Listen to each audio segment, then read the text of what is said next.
Welcome to this video. I will show you how to shrink a Windows partition disk. How to shrink the volume C. Right-click on the Start menu and start Disk Manager. We will make an additional partition. Right-click on Partition C and then select Shrink Volume. If you like our channel and this video, don't forget to like it and subscribe to our next videos. Enter in megabytes the space you want to allocate and press Shrink.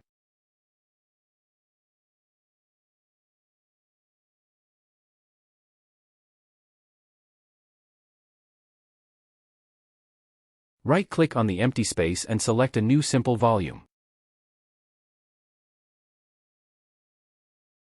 Enter a name for the partition and then continue with the next. Confirm and finish.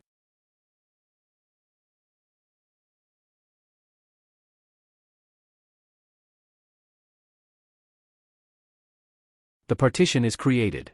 Close Disk Manager.